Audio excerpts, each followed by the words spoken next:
നമസ്കാരം. നിങ്ങളൊരു കാര്യം അറിഞ്ഞോ? നിമിഷപ്രിയ വിഷയത്തിൽ നിന്ന് കാന്തപുരം ഉസ്താദിനെ എല്ലാവരും കൂടി നൈസായിട്ട് ഒഴിവാക്കിയിട്ടുണ്ട്. കാന്തപുരം ഉസ്താദ് ഈ ഒരു വിഷയത്തിൽ ഇടപെട്ടിട്ടേയില്ല. അദ്ദേഹം കാരണമല്ല ശിക്ഷ നീട്ടിവെച്ചത്. അദ്ദേഹത്തിന്റെ സാന്നിധ്യം പോലും ഈ ഒരു പ്രശ്നത്തിൽ ഉണ്ടായിട്ടില്ല എന്ന് വരുത്തി തീർക്കാനുള്ള ശ്രമമാണ്. ആ ശ്രമം ഏകദേശമൊക്കെ വിജയിച്ചിട്ടുണ്ട്. എന്നാൽ കാണുന്ന പ്രേക്ഷകർക്ക് അറിയാമല്ലോ ആര് കാരണമാണ്. നമ്മൾ ഈ വാർത്തകളൊക്കെ കണ്ടുകൊണ്ടും കേട്ടുകൊണ്ടും ഒക്കെ ഇരിക്കുന്നതല്ലേ. അരിയാഹാരം നിന്ന് ജീവിക്കുന്ന ആൾക്കാർക്ക് ഏകദേശം കാര്യങ്ങൾ പിടികിട്ടിയിട്ടുണ്ട്.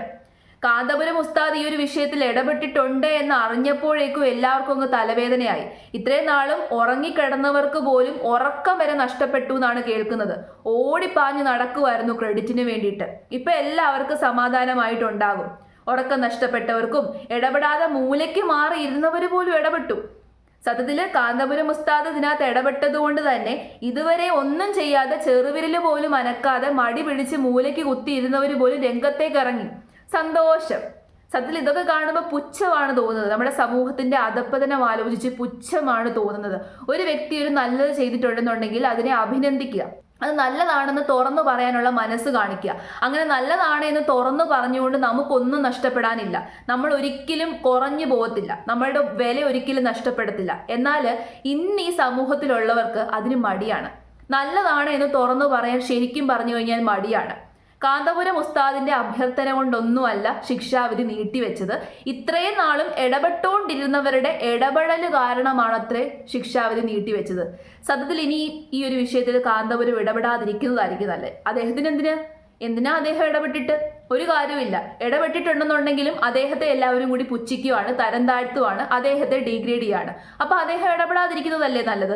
കഴിവുള്ള ഒരുപാട് ആൾക്കാരുണ്ട്. അവരുടെ ഇടപെടൽ കാരണമാണല്ലോ ഇത്രയും സാധിച്ചത്. അപ്പോൾ ബാക്കി ഇടപെടലും കൂടി അവർ തന്നെ അങ്ങ് നടത്തട്ടെ. നമുക്കറിയണമല്ലോ സക്സസ് ആകുമോ നന്നാവുമോ എന്നൊക്കെ നമുക്കറിയാമല്ലോ. നമുക്ക് നോക്കിയിരുന്ന് കാണാം. കഴിഞ്ഞ ദിവസം സുപ്രീം കോടതിയിൽ ഇതിന്റെ ഹർജി വിളിച്ചിട്ടുണ്ടായിരുന്നു, നിമിഷപ്രിയ വിഷയത്തെ പറ്റിയിട്ട്. അപ്പോൾ കേന്ദ്ര സർക്കാരിന്റെ ഭാഗമായിട്ടുള്ള ആൾക്കാർ ഹാജരായിരുന്നു. നിമിഷപ്രിയയുടെ ആക്ഷൻ കൗൺസിലിന്റെ ഭാഗമുള്ള ആൾക്കാരും ഹാജരായിരുന്നു. അപ്പോൾ നിമിഷപ്രിയയുടെ ആക്ഷൻ കൗൺസിലുമായിട്ട് ബന്ധപ്പെട്ട വക്കീലന്മാർ പറഞ്ഞത് ഒരു 6 അംഗ സംഘത്തെ നിയോഗിക്കണം അവിടേക്ക് ചർച്ചയ്ക്ക് അയക്കാൻ വേണ്ടിയിട്ട്. അപ്പൊ ഈ 6 അംഗ സംഘത്തില് കാന്തപുരം ഉസ്താദുമായിട്ട് ബന്ധപ്പെട്ട 2 ആൾക്കാർ, പിന്നെ നിമിഷപ്രിയയുടെ കുടുംബക്കാർ 2 പേര്, അതോടൊപ്പം തന്നെ ആക്ഷൻ കൗൺസിലിൽ നിന്നുള്ള 2 പേര്. അപ്പൊ ഈ 6 അംഗ സംഘം അവിടെ പോയി ചർച്ച നടത്തട്ടെ എന്നായിരുന്നു അഭ്യർത്ഥിച്ചത്. അതേസമയം കേന്ദ്ര സർക്കാർ പറഞ്ഞത് നിമിഷപ്രിയ വിഷയത്തിൽ വേറെ ആരും ഇടപെടണ്ട, അതായത് പുറത്തുനിന്നുള്ള ഒരാളും ഇടപെടണ്ട. അതിലൂടെ ഉദ്ദേശിച്ചത് ആരെയാണെന്ന് മനസ്സിലായി കാണുമല്ലോ. അപ്പൊ പുറത്തുനിന്നുള്ള ആരെയും ഇടപെടുത്തണ്ട, നമ്മുടെ നിമിഷപ്രിയയുടെ കുടുംബക്കാരെ മാത്രം ഇടപെടുത്തിയാൽ മതിയെന്ന്. ഈ കുടുംബക്കാർ അവിടെ പോയിട്ട് എന്ത് ചെയ്യാനാണ്? ഇത്രയും നാളും ഈ ആക്ഷൻ കൗൺസിലും കുടുംബക്കാരും എല്ലാവരും കൂടി ചർച്ച നടത്തിക്കൊണ്ടിരിക്കുകയായിരുന്നു. വല്ലോ നടന്നോ? കേന്ദ്ര സർക്കാരിന്റെ ഭാഗത്തുനിന്ന് ചർച്ചയുണ്ടായി, ഒന്നും നടന്നില്ല. അവസാനം എല്ലാവരും കൈയൊഴിഞ്ഞ അവസാന നിമിഷമാണ് കാന്തപുരം ഉസ്താദ് ഇടപെട്ടത്. അദ്ദേഹത്തിന്റെ ഇടപെടൽ ഫലം കണ്ടതുകൊണ്ടല്ലേ നീട്ടിവെച്ചത്? ഇതൊക്കെ എല്ലാവർക്കും മനസ്സിലായതാണ്. പക്ഷെ സമ്മതിക്കുന്നില്ല. അവിടെയുള്ള കുടുംബക്കാരെന്ന് പറഞ്ഞു കഴിഞ്ഞാൽ, ഇപ്പൊ യമനിലുള്ള ആൾക്കാരെന്ന് പറഞ്ഞു കഴിഞ്ഞാൽ അവർ സ്ട്രിക്റ്റ് ആയിട്ട് മതത്തിന്റെ നിയമങ്ങൾ ഫോളോ ചെയ്യുന്നവരാണ്. മതപരമായിട്ടുള്ള കാര്യങ്ങളാണ് അവർക്ക് ഏറ്റവും വലുത്. നമ്മുടെ രാജ്യത്ത് നിയമമാണ് വലുതെന്നുണ്ടെങ്കിൽ അവർക്ക് അവരുടെ രാജ്യത്ത് മതമാണ് ഏറ്റവും വലുത്. അപ്പോൾ മതപരമായിട്ടുള്ള നിയമങ്ങൾ ഫോളോ ചെയ്തു പോകുന്ന ആൾക്കാർ നിമിഷപ്രിയയുടെ കുടുംബക്കാരെ കേൾക്കാൻ തയ്യാറാകുമെന്ന് തോന്നുന്നുണ്ടോ? ഒരിക്കലുമില്ല. നിമിഷപ്രിയയുടെ കുടുംബം അവിടെ ചർച്ചയ്ക്ക് പോയി കഴിഞ്ഞാൽ ഇവർ പറയുന്നൊന്നും കേൾക്കത്തില്ല. കാരണം അവരെ സംബന്ധിച്ചിടത്തോളം നിമിഷപ്രിയയുടെ കുടുംബം ആരാണ്?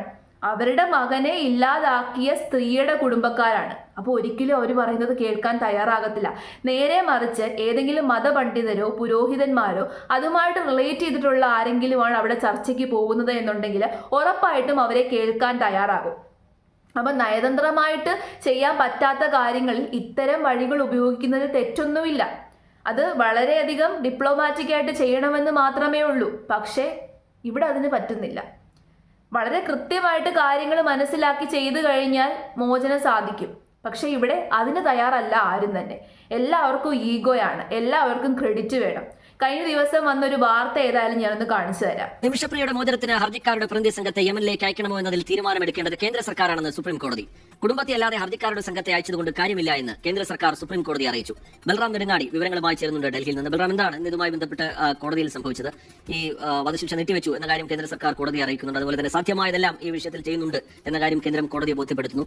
ഈ ഹർജിക്കാരുടെ സംഘം എന്നതിനപ്പുറത്തേക്ക് ഒരു നയതന്ത്ര സംഘത്തെ അയക്കുന്ന കാര്യം പരിഗണിച്ചുകൂടെ എന്നുള്ളത് ആക്ഷൻ കൗൺസിലിന്റെയും ആവശ്യമാണ്. ഈ വിഷയത്തിൽ കോടതി ചൂണ്ടിക്കാട്ടുന്നത് കേന്ദ്രം പറയുന്നത് ബൽറാം? ശ്രീജിത്ത്, ഇന്ന് 29ാമത്തെ ഐറ്റമായാണ് നിമിഷപ്രിയ കേസ് നേരത്തെ ലിസ്റ്റ് ചെയ്തിരുന്നെങ്കിൽ പോലും കോടതി നടപടികൾ ആരംഭിച്ച 10:30 തന്നെ അറ്റോർണി ജനറൽ ആർ വെങ്കട്ടരമണി ഈ കേസ് മെൻഷൻ ചെയ്യുകയായിരുന്നു. തുടർന്ന് നിമിഷപ്രിയയുടെ വധശിക്ഷ മാറ്റിവെച്ചതായി കോടതിയെ അറിയിച്ചു. തുടർന്ന് 3 ആഴ്ചത്തെ സാവകാശം തേടുകയായിരുന്നു കേന്ദ്ര സർക്കാർ ഈ വിഷയത്തിൽ. ഉടൻ തന്നെ ഈ വിഷയത്തിൽ കേന്ദ്ര സർക്കാരും ഒപ്പം തന്നെ കാന്തപുരവും നടത്തിയ നടപടികൾക്ക് അവർ നന്ദി അറിയിക്കുകയും തുടർന്ന് ഈ ഒരു ആവശ്യം, അതായത് ഒരു പ്രതിനിധി സംഘത്തെ യമനിലെ ചർച്ചകൾക്കായി അയക്കണമെന്ന ആവശ്യം ഉന്നയിക്കുകയും ചെയ്തു. 6 അംഗ സംഘം വേണമെന്ന ആവശ്യമാണ് ഉന്നയിച്ചിരിക്കുന്നത്. അതിൽ 2 പേർ കേന്ദ്ര സർക്കാരിന്റെ പ്രതിനിധികൾ, അവർ നയതന്ത്ര ഉദ്യോഗസ്ഥരോ ആകാം എന്നുള്ളതാണ് ആക്ഷൻ കൗൺസിലിന്റെ നിലപാട്. മറ്റ് 2 പേർ ഈ ആക്ഷൻ കൗൺസിലിന്റെ ഭാഗമായി പ്രവർത്തിക്കുന്നവർ, 2 പേർ കാന്തപുരത്തിന്റെ പ്രതിനിധികൾ എന്നിങ്ങനെ വേണമെന്നാണ് ആവശ്യപ്പെട്ടിരിക്കുന്നത്. വാക്കാലാണ് ഈ ആവശ്യം ഉന്നയിച്ചത്. എന്നാൽ അത് തന്നെ കേന്ദ്രം എതിർക്കുകയായിരുന്നു. കുടുംബങ്ങൾ തമ്മിലാണ് ചർച്ച നടക്കേണ്ടത് എന്നും ഒപ്പം തന്നെ മറ്റേതെങ്കിലും കമ്മിറ്റിയോ മറ്റോ അവിടെ എത്തിയത് കൊണ്ട് ചർച്ചകൾക്ക് പ്രയോജനമില്ല എന്നുമാണ് അറ്റോർണി ജനറൽ കോടതിയിൽ നിലപാട് അറിയിച്ചത്. അതേസമയം നിമിഷപ്രിയയുടെ മാതാവ് നിലവിൽ യമനിലുള്ള കാര്യവും കോടതി നിരീക്ഷിച്ചു. തുടർന്നാണ് നിമിഷപ്രിയയുടെ മാതാവിന് ഇതെല്ലാവരും കൂടി കൊളവാക്കും അല്ലെ? നിങ്ങൾ കണ്ടോ? ഇത്രയും നാളും ഈ ചർച്ച നടത്തിയവരൊക്കെ ചർച്ച നടത്തിയിട്ട് വല്ലോ നടന്നു? എന്തെങ്കിലും നടന്നോ? നമ്മുടെ കേന്ദ്ര ഗവൺമെന്റ് പോലും ശക്തമായിട്ട് ഇടപെട്ടു. എന്തെങ്കിലും നടന്നോ? നിമിഷപ്രിയയുടെ ഈ ഒരു ശിക്ഷ നടത്തുന്നത് 16-ാം തീയതി ആയിരുന്നു. അതിന് മുമ്പ് 2 ദിവസം മുമ്പ് 14-ാം തീയതി കേന്ദ്ര ഗവൺമെന്റ് സുപ്രീം കോടതിയോട് പറഞ്ഞു ഞങ്ങൾക്ക് ചെയ്യാൻ പറ്റുന്നതിന്റെ മാക്സിമം ചെയ്തു. കാരണം 14-ാം തീയതി ആയപ്പോഴേക്കും ഒരു ഹർജി പരിഗണിച്ചിട്ടുണ്ടായിരുന്നു സുപ്രീം കോടതി. അത് ഈ നിമിഷപ്രിയ ആക്ഷൻ കൗൺസിൽ കൊടുത്ത ഹർജിയാണ്. കാരണം കേന്ദ്രത്തിൽ നിന്ന് യാതൊരു രീതിയിലുള്ള മറുപടിയും കിട്ടാതായപ്പോൾ സുപ്രീം കോടതിയെ സമീപിച്ചതാണ്. അപ്പൊ സുപ്രീം കോടതി കേന്ദ്ര സർക്കാരിനോട് ചോദിച്ചു എന്താണ് സംഭവം. അപ്പൊ ചോദിച്ചപ്പോൾ കേന്ദ്രം പറഞ്ഞു ഞങ്ങളെ കൊണ്ട് പറ്റുന്ന രീതിയിൽ മാക്സിമം ചെയ്തു. കാരണം നമ്മളുമായിട്ട് നല്ല രീതിയിലുള്ള നയതന്ത്ര ബന്ധമുള്ള ഒരു കൺട്രി അല്ല. അപ്പൊ നല്ല രീതിയിൽ നയതന്ത്ര ബന്ധമുള്ള രാജ്യമാണെന്നുണ്ടെങ്കിൽ നമുക്ക് കുറച്ചും കൂടി കാര്യങ്ങൾ ചെയ്യാം, ഇടപെടലുകൾ നടത്താം. ഇവിടെ കേന്ദ്രത്തെ കുറ്റപ്പെടുത്തുന്നതൊന്നുമല്ല, അവർക്ക് ചെയ്യാൻ പറ്റുന്നതിന്റെ മാക്സിമം ചെയ്തു. എന്നിട്ട് അവർ പറഞ്ഞു നമ്മളെ കൊണ്ട് ചെയ്യാൻ പറ്റുന്ന മാക്സിമം നോക്കി എല്ലാ എഫേർട്ടും എടുത്തു, പക്ഷെ അതെല്ലാം ഫെയിൽ ആകുകയാണ്.